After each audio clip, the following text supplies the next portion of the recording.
Okay, I'm smiling. Happy Sunday School. I think we're now live for Sunday School. We got off to a late start today, but I think I'm starting right on time.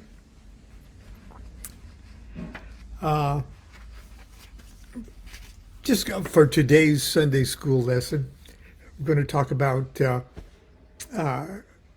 magical groups. Okay.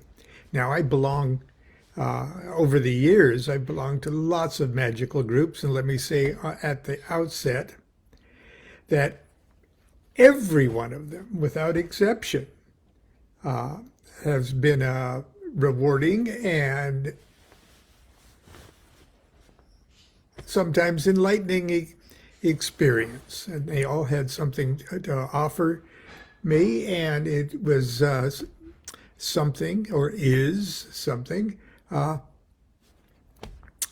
I actually need. So they've been very helpful. But mostly they've provided a certain amount of fellowship, which is a good thing. But we got to remember that any group is full of people, and people are assholes.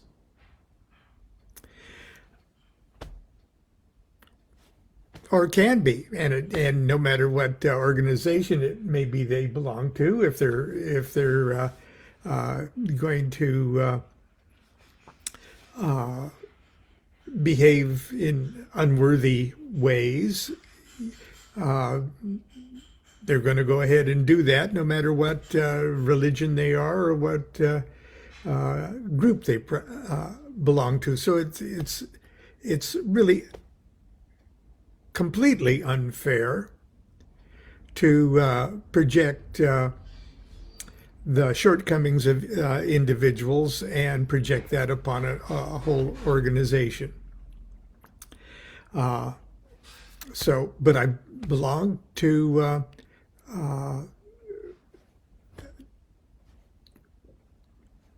one in particular that I would say is a group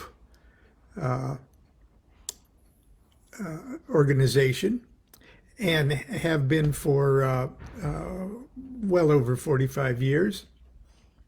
And that's the OTO. And I talk about the OTO an awful lot. And but since I joined the OTO in 1975, there have been other organizations that have formed that are doing good work and wonderful work. And as far as I am able, I encourage and support them all. Because ultimately the magic is done by yourself. Okay? And especially what a lot of people think of as a magical organization, the AA. I don't lump that in with other sort of group working things. The AA is a very personal sort of student mentor relationship thing, and there's not really OTO or AA lodges or AA picnics and pancake breakfasts and things like that. It's personal, individual work. So that being said, that doesn't mean Constance and I are preparing to do a little presentation in the backyard here in a few weeks concerning the Gnostic Mass. Now, the Gnostic Mass is an example of a thelemic OTO group ceremony, group ritual. And magicians work with magicians within that the context of that particular ritual to be celebrated in public, like a church service. So we've been thinking about this a lot, and there are other rituals that Crowley wrote for the individual that as you're studying it and practicing it and attempting to understand the dynamics of it, could be put in a group ritual context. And our good friend and thelemic magician, Rodney Orpheus of Cassandra Complex rock star fame, the record producer, has written a wonderful book called The Grimoire of Thelema, where he explores the possibilities of working these individual rituals that were intended for solitary performance and putting them in a group ritual context for study and application. But it has its drawbacks because magic is the science and art, or art and science, of causing change to occur in conformity with will, and no two magicians' wills are alike. And so the moment you start working with somebody else, you have the danger of splitting, dividing, having a magical house divided against itself, even if there's only slight differences in the intent of the work. So it's something that needs to be approached very, very carefully. But anyway, when Rodney published his book, The Grimoire of Thelema, he asked me to write the introduction to it, and I'm going to read it to you right now, if I can find it. And I've published all these introductions in my book, Allow Me to Introduce. So, okay.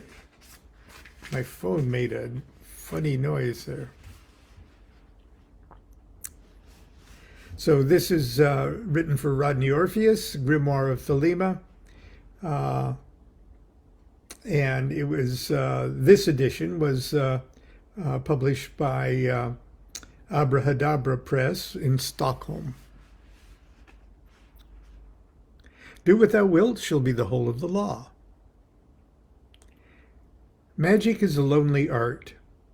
It must ever be so, because ultimately we are each a universe unto ourselves. The whatever it is we are was alone when it incarnated into this corporeal dimension, and it will be alone at the timeless instant we shuffle off this mortal coil. But as we labor through the measured ticks of space-time on this side of the pylon of birth and death, our whatever it is we are is surrounded and assailed by a vast assortment of other whatever it is we are's. Other monads of consciousness who are also universes unto themselves. And some of these other universes are fellow magicians. Magic is also, first and foremost, a self-transformational art. It may be the magician's intent to effect changes in his or her outer life circumstances. As an example, I want the girl next door to fall in love with me. But the success of any magical operation designed to bring about that romantic outcome will most assuredly be, in large part, the consequences of the magician becoming transformed into the type of person the girl next door falls in love with. I'm sure there are knowledgeable and skilled magicians who will disagree with my sweeping assertion that the only thing that I can change with magic is myself. It's, of course, a statement that's impossible for me to prove or disprove, and frankly, I'm not inclined or motivated to try. I'm not trying to establish or defend magical doctrine.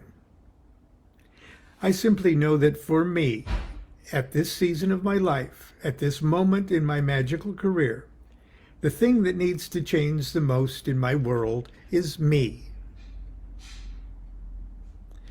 I have to confess, the prospect of magic being a form of consciously directed self-evolution was not what initially attracted me to the art so many years ago. Naturally, I told myself I was doing all of this to gain enlightenment, to achieve spiritual liberation, but in truth, it was the allure of wearing a black hooded robe and strutting around in darkened temples, brandishing my wand and sword against terrible demons cowering in terrified obedience before my radiant adeptness.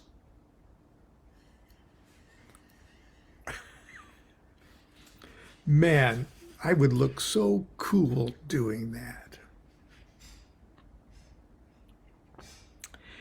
No matter how noble and altruistic my conscious pretenses were, Lon Milo DuQuette, the post-adolescent magician, inwardly desired power.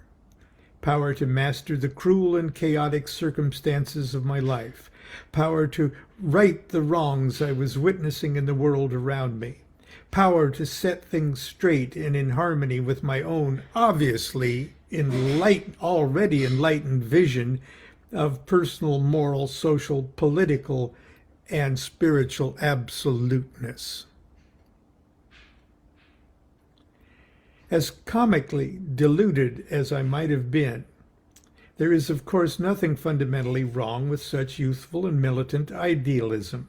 Nothing wrong with wanting to change the world for the better and setting to work to do just that. I guess the biggest flaw in my aspirational game plan was that I was overlooking the fact that in order for me to use magic to begin making these changes, I would first have to consciously evolve into a real magician. As luck would have it, I would, early in my career, come under the influence of and tutelage of magicians who would, each in their own unique way, either by positive example or negative example, or just admonition, make sure I never forgot this fundamental fact of life. Foremost among my senior mentors were Phyllis Seckler, Soror Merrill, Grady L. McMurtry, Hymenaeus Alpha, 777, Helen Parsons Smith, Soror Grimaud, and Francis Israel Regarde. All these dear people are now deceased.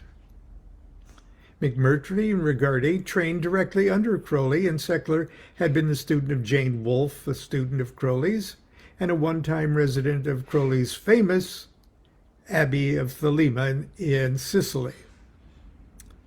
Parsons Smith was the double widow of Jack Parsons, the famed magician and rocket scientist, and Wilfred P. Smith. Both were at different times masters of Agape Lodge OTO in Southern California. These colorful people kept me from being entirely alone in the early years of my quest. Because of their efforts, and more often despite their efforts, I was in the mid-70s baptized in the magic fire of Thelema. And their encouragement, cynicism, and guidance. With their encouragement, cynicism, and guidance, I formally took up the disciplines of Crowley's magical orders, the AA and the Ordo Templi Orientis. My AA work began under the guidance of Seckler and was or should have been an entirely private affair. My OTO experience, on the other hand, required me to work in a more public manner and with other magicians all over the world. Sometimes many other magicians. In fact, an important aspect of OTO's magical curriculum is the development of the individual magician's ability to work in concert and survive within the complexities of a uniquely organized society populated by a cast of militantly independent magicians, some of whom are as intractable, imperfect, and flawed as myself. It's a very important part of the magical training of an OTO initiate. As you might expect, Crowley didn't make the OTO ordeal an easy one. In fact, I've known more promising magicians to wreck on the shoals of the Order's societal challenges than for any other reason. More often than not, however, I usually come to see the wisdom and the genius of Crowley's magical vetting process. Whether or not they've established a formal AA relationship, a great many OTO initiates and others who consider themselves Thelemites and Thelemic magicians embark upon the study and practice of the various rituals Crowley developed for the edification of AA magicians. The systematic practice of these rituals, vis-a-vis the magician's personal initiatory climb up the tree of life, of consciousness, is generally viewed in Thelemic circles as, quote, doing the work. The work is certainly there to do. The rituals and a few commentaries are published in a plethora of sources. One of the finest collections is found in the magnificently ponderous Liber ABA, Book 4. But for many years, most of us relied almost exclusively on those ritual libers that appeared in the appendices of Magick and Theory and Practice. You may have one on your shelf. Armed with little more than these libers and a roadmap of the Tree of Life, 4 generations of magicians set out alone on the Thelemic path of return, dissecting, cross-referencing, and trying to make sense of the bewildering subtleties of Crowley's evolving thoughts, and then attempting to transfer that understanding to the temple environment in coherent ceremonies that can be performed by and for the benefit of one person. To say it is a challenge to the lone magician would be a beastly understatement. Yes, magic is a lonely art. But does it always need to be that lonely? I don't believe so. And neither does my brother Rodney Orpheus. People, even magicians, sometimes need other people. Ask Barbra Streisand. There are moments, I digress, there are moments in my life when I don't know what I am, where I am, or who I am unless I see myself momentarily reflected in the souls of others around me. The term Thelemic group ritual may sound like an oxymoron, but it needn't be one. As Brother Orpheus reveals, many of Crowley's most significant rituals started out as group operations.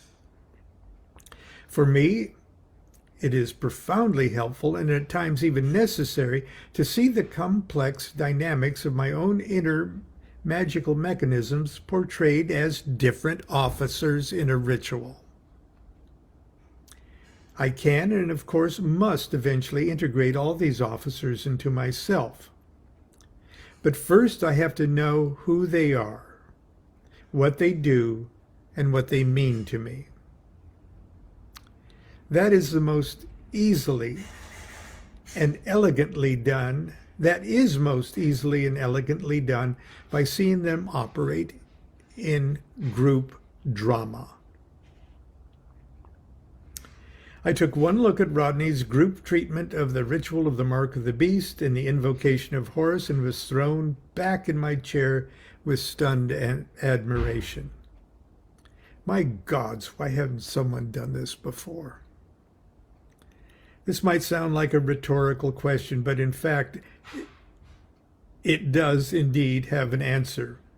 The reason someone hasn't done this before is because there are presently very few individuals living today who are qualified by education and experience to do so, and even fewer with the writing talents and communication skills to bring it all to life on the printed page. Brother Orpheus is the incarnation of both these aspects of genius. Whether he's expanding upon classic rituals or creating and developing his own thelemic ceremonies, the magician reader can be confident that he or she is in good hands. Magic may be a lonely art, but that doesn't mean we must always be alone in our journey. And it doesn't mean we won't always need friends. Love is the law, love under will. That's my introduction there. In order to, I guess, implant the seeds of Kabbalah in an individual student, I developed a group initiatory series of degrees. Now, I designed them and mounted them as 3-degree ceremonies of an organization that I just made up on the spot for the purpose of doing the initiations, and then they dissolve on the spot. So it's an order that exists only in the moments that it works. I first mounted those degree ceremonies in Beijing, China. It's pretty elaborate. There's only 2 officers, actually, and a musician. But it's a group ceremony. And it's 3 degrees based on the 3 mother letters, the 7 double letters, and the 12 simple letters. And I just simply call it, for the time being, Our Holy Order, the OHO. And when I got back from China, I developed them into, I guess, rituals of self-initiation, whereby you do the entire process that took great choreography and put it for use for the solitary reader. And that's what the son of Chicken Kabbalah is all about. And if you know anything about the Chicken Kabbalah, you know it's based on the fictitious existence of an outrageously unorthodox Rabbi Lamed Ben Clifford. But I'm going to close today with a fictitious letter from Rabbi Lamed Ben Clifford to someone who's getting ready to organize one of these group rituals. Dear friends and comrade, or dear friend and comrade, I hate organized clubs, cults, and anything that smacks of profit motivation and hierarchical ego trips. If we're going to do this in your city, here's how it's got to be. We exist as an initiatory entity only for the hours of the degree ceremonies themselves. There shall be no dues, no fees, no oaths of obedience, no loyalty oaths, no oaths of secrecy, no tests, no exams, no business meetings, no newsletters, no gossip, no BS.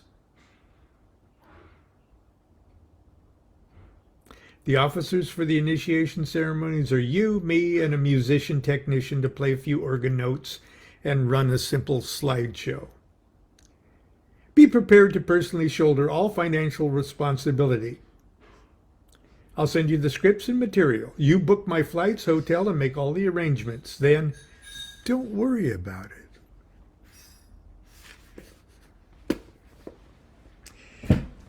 On that note, Sunday school is over. Go out and play. It's a beautiful day. Until tomorrow, continue to be good to yourself and be good to each other. Do what thou wilt shall be the whole of the law. Love is the law, love is the will. See you tomorrow.